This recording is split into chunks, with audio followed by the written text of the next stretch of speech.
আমি কৃষ্ণ, তুমি কি লাকি? তোমার 16,000 গোপিনী, তারপরেও এই 3টে মেয়েকে তুমি টেনে নিলে। আরে আমাদের জন্য একটা তো ছাড়তে পারতে।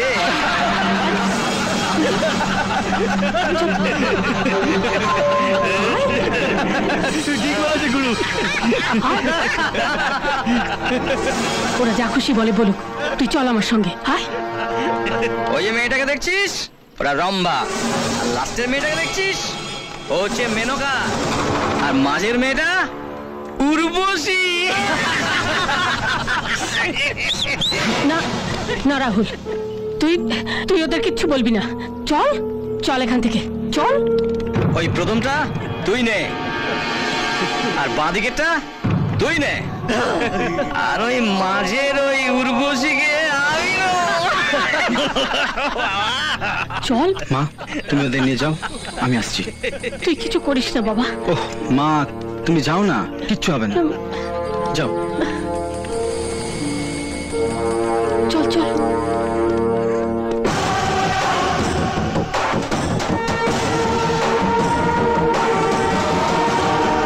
তো বন্ধুরা, কি সমস্যা আপনাদের?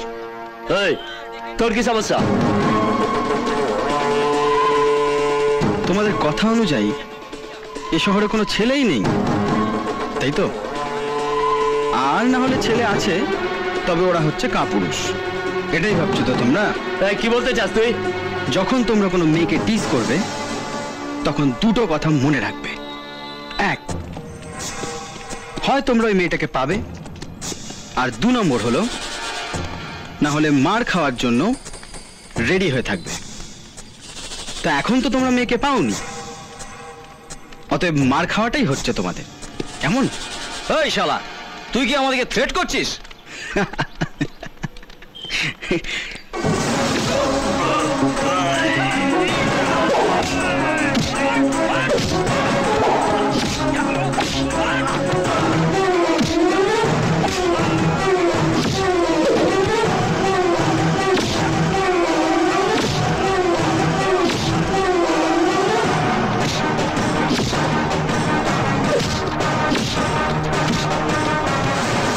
তোকে আমি বারণ করেছিলাম ওখানে যেতে, তারপরেও তুই মারামারি করতে গেলি। তোর যদি কিছু হয়ে যেত? মা, তুমি কি ভেবেছো আমার দাদা মিস্টার বিন? মোটেই না, আমার দাদা টারজানের মতো, তাই না দাদা? এই, ইয়ার্কি মারছিস নাকি আমাকে নিয়ে? নয়তো কি, রাস্তায় তো প্রচুর কুকুর চিৎকার করে, তাই বলে কি তুই সবাইকে ধরে ধরে মারবি? তোদের মামা এসেছিল। বললেই হতো যে তোমার দাদা এসেছিল। কেন এসেছিল? দাদা বলছিল তুই যে কাজটা করিস সেটা তোর কোয়ালিফিকেশন অনুযায়ী অনেক নিচু কাজ। দাদা তোর জন্য একটা খুব ভালো কাজ ঠিক করেছে। দাদা চায় তুই সেটাতে জয়েন কর। আচ্ছা, ওনাকে কে বলেছে আমি একটা নতুন কাজ খুঁজছি? না না, তা না, আমি দাদাকে বলেছিলাম তোর জন্য একটা ভালো মাইনের কাজ খুঁজতে। মা, আমি এখন যে কাজটা করছি তাতে খুশি নয় কে? তুমি না আমি? আমি তা বলিনি। তাহলে তুমি কি বলছো? আমি তোকে কি করে বোঝাই, তোর মামা যে কাজটা ঠিক করেছে সেটা অনেক ভালো। মা, আমি এখন যে কাজটা করছি তাতে তোমার মতো অনেক মায়ের আশীর্বাদ আছে আমার ওপর। আমি এই কাজটাতে খুব খুশি আর স্যাটিসফাইড। না না, আমি তা বলিনি, তুই আমার কথাটা শোন। তুমি আমার কথাটা শোনো। এর পরের বার যখন তোমার দাদা আসবে তখন ওকে 1 কাপ কফি খাওয়াবে, তারপর একটা লম্বা গুড বাই বলবে, রাইট সিস্টার? ইয়েস। আর একটা কথা, তোমার দাদাকে চিনি ছাড়া কফি খাইও। উনি সুগারের পেশেন্ট, চিনি খেলে ওনার শরীর খারাপ হয়ে যাবে। তোর যা ইচ্ছে তুই তাই কর। হাই, সালাম, নমস্কার। আমি রাহুল, আপনাদের ফেভারিট প্রোগ্রাম মনের জানালা নিয়ে আবার আপনাদের কাছে চলে এসেছি আপনাদের সমস্যার সমাধান করে দিতে। নমস্কার স্যার। নমস্কার। আপনার নাম? গোপাল। তো মিস্টার গোপাল, আপনি কি করেন? আমি একজন ট্যাক্সি ড্রাইভার। Fantastic job. একটা মানুষকে ভালোভাবে তার গন্তব্যস্থলে পৌঁছে দেওয়া একটা দায়িত্বপূর্ণ কাজ। তা এখন আপনার কথা বলুন। এটাকে আমার কথা না বলে আমার দুঃখ বলাই ভালো। আপনার কথা শুনে মনে হচ্ছে আপনি খুব সমস্যায় আছেন। কি হয়েছে আপনার? হ্যাঁ, আমি একটা নিদারুণ সমস্যার মধ্যেই রয়েছি। আমাকে বলুন কি হয়েছে। জন্মের পর থেকেই আমি আমার বাবার মুখ দেখিনি। আমার মা লোকের বাড়ি বাড়ি কাজ করত আমাকে মানুষ করার জন্য। আমার কোনো কাজ ছিল না, আমার মার টাকাতেই সংসার চলতো। 1 মাস আগে একজন মানুষ ভয়ের সঙ্গে দৌড়ে ট্যাক্সি স্ট্যান্ডে আসে। দাদা দাদা দাদা, বাইপাসে আমাকে একটু অ্যাপোলো হসপিটালে নিয়ে যাবেন তাড়াতাড়ি। না, পারবো না, ওটা অনেক দূর, তাছাড়া রাস্তায় প্রচুর জ্যাম হবে। দয়া করে না বলবেন না, একজনের অ্যাক্সিডেন্ট হয়েছে, এখন যদি ভর্তি করাতে পারি তাহলে উনি বেঁচে যাবেন। চলুন না প্লিজ। রাস্তায় কার না কার অ্যাক্সিডেন্ট হয়েছে, তার জন্য আপনি অত চিন্তা করছেন কেন? অ্যাক্সিডেন্টটা তো কলকাতার রাস্তায় কমন জিনিস। যান, নিজের কাজ করুন গিয়ে। দাদা, একটা মানুষের অ্যাক্সিডেন্ট হয়েছে, অন্তত মনুষ্যত্বের খাতিরে না বলবেন না। চলুন না দাদা। 50 টাকা এক্সট্রা দিতে হবে। আমার কাছে অত টাকা নেই। এই যান তো এখান থেকে, বিরক্ত করবেন না। তার থেকে যে সকালবেলা চলে আসে। সেদিন আমি ওই লোকটাকে ফেরত পাঠিয়ে দিই। আমি ট্যাক্সি নিয়ে সন্ধ্যাবেলা বাড়ি ফিরি।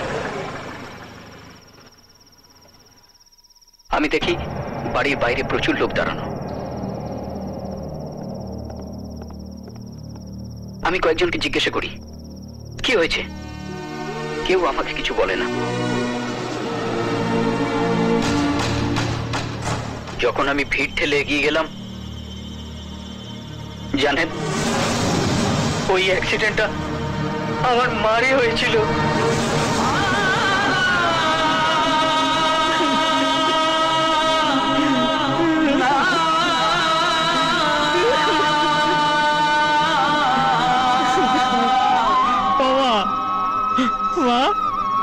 মাগো, ও মা, তুমি আমাকে ছেড়ে চলে যাও না মা। ও মা, কথা বলছে না কেন মা, বলো না। ও মা,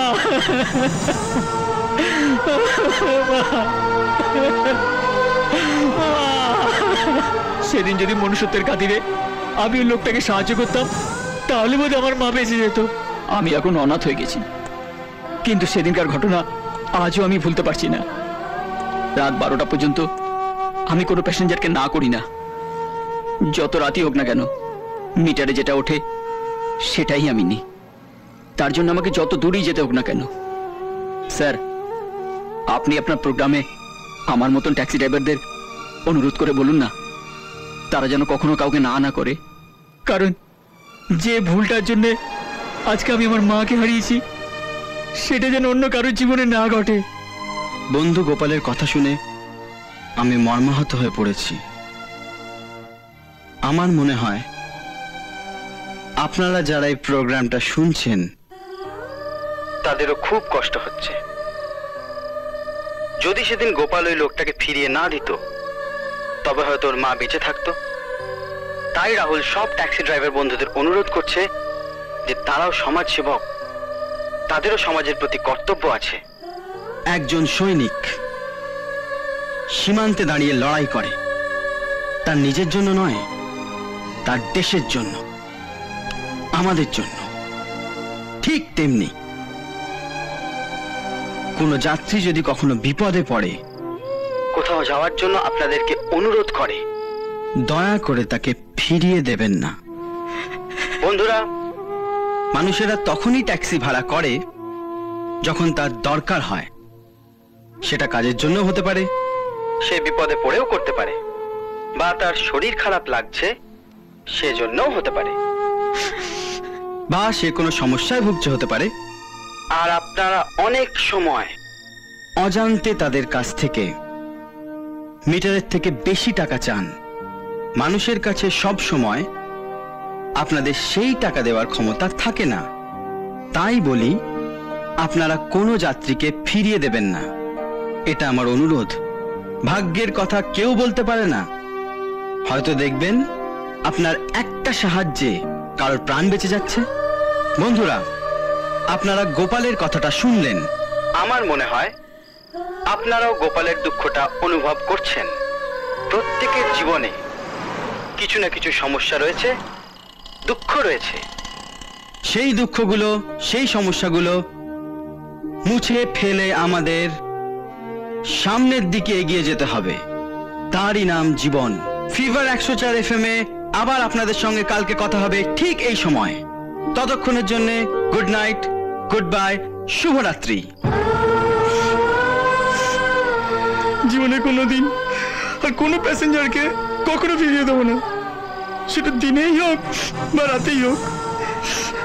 গোপালের কথা শুনে আমার চোখ দিয়ে জল এসে গেছে। একটু ভুলের জন্য ওর মাকে হারিয়েছে। 15 বছর ধরে ট্যাক্সি চালাই, আজ মনের জানলা অনুষ্ঠান শুনে বুঝতে পারছি অজান্তে কত ভুল আমরা করে ফেলি।